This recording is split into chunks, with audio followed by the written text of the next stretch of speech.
மக்களே இப்போ என்ன பார்க்க போகிறோம்னா போலீஸ் கஸ்டடி அப்படின்னா என்னென்னா ஒரு வழக்கு காவல் நிலையத்தில் பதிவு செஞ்சு 24 ஹவர்ஸ்க்குள்ள அந்த நபரை வந்து நீதிமன்றத்தில் ஆஜர்படுத்தி சிறைச்சாலையில் ஒப்படைக்கணும் அப்படிங்கிறது சட்டம். அந்த கேஸ் சம்மந்தமாக கொலை கேஸும் கூட வச்சுங்களேன். இப்போ சோழமணிபுரம் படம் பார்த்துருப்பீங்க. அந்த படத்தில் வந்து கஞ்சா கருப்பு என்ன செய்வார், ஒருத்தனை கொண்டுட்டு அந்த கத்தியை சருன்னு ஒரு வாய்க்காலில் வீசிட்டு போவார். சரி, அது மாதிரி ஒரு நபர் நிஜத்தில் செஞ்சுட்டாரு, அவரை அரெஸ்ட் பண்ணியாச்சு, 24 ஹவர்ஸ் ஆயிடுச்சு, அவரை கொண்டு போய் சிறைச்சாலையில் ஒப்படைச்சாச்சு. ஆனால் இந்த வழக்கு சம்மந்தமாக அந்த பொருளை கைப்பற்றணும், அந்த அருவாலையோ அந்த கத்தியை கைப்பற்றணும் அப்படின்னா என்ன செய்யறது? நீதிமன்றத்தில் உத்தரவு வாங்கி அந்த சிறைச்சாலையிலிருந்து அந்த நபரை போலீஸ் கஸ்டடிக்கு எடுக்கிறதுனா எடுத்து அந்த பொருளை நீ எங்கே தூக்கி போட்ட அப்படின்னு சொல்லி அவரை கூட்டிக்கிட்டே போய் அந்த பொருளை கைப்பற்றதுக்காக தான் அந்த போலீஸ் கஸ்டடி எடுப்பாங்க. சரி, திருட்டு சம்மந்தமான பொருள் ஒரு இடத்துல திருட்டு நடந்து போச்சு, புலன் விசாரணை அதிகாரி இப்போ எல்லாம் விசாரிச்சு சம்மந்தப்பட்ட நபரை தேடி அங்கேயும் கண்டுபிடிச்சு 24 ஹவர்ஸுக்குள்ள ஆஜர்படுத்திடுறாரு.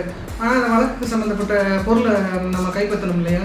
அப்போ என்ன பண்ணணும்? இதே மாதிரி போலீஸு காவலுக்கு எடுத்து நீதிமன்ற உத்தரவுப்படி தான் எல்லாமே நடக்கும். எடுக்கிறப்பயே அவனுக்கு சிறைச்சாலைக்கு எடுக்கிறப்பயே அவன் உடம்பு சரியில்லாமல் இருக்கான், நோய் வாய்ப்பு இருக்கானா, அவன் எப்படி இருக்கான், ஏது இருக்கான் எல்லாம் பார்த்துட்டு அரசு ஹாஸ்பிட்டலில் கொண்டு போய் அவனை செக் பண்ணிவிட்டு அதுக்கப்புறம் போய் அவன் எங்கே அந்த பொருள்லாம் ஒழிச்சு வச்சுருக்கான், ஊர் விட்டு ஊர் ஒழிச்சு வச்சுருக்கானா, எங்கே என்ன பண்ணியிருக்கான்னு சொல்லி அவனை கூட்டிகிட்டே போய் அந்த பொருளை பூரா கைப்பற்றிட்டு திருப்பி அந்த பூரா ஒரு படிவத்து மூலமாக நீதிமன்றத்தில் ஒப்படைச்சிட்டு அந்த மேற்கண்ட நபரை மறுபடி என்ன பண்ணணும், அரசு ஹாஸ்பிட்டலுக்கு போய் மறுபடியும் செக்அப் பண்ணணும். அவனுக்கு ஏதாவது காயம் இருக்கா, நோய் இருக்கா, அதெல்லாம் செக்அப் பண்ணிவிட்டு அப்புறம் நீதிமன்ற உத்தரவு வாங்கி சிறைச்சாலையில் ஒப்படைக்கணும்.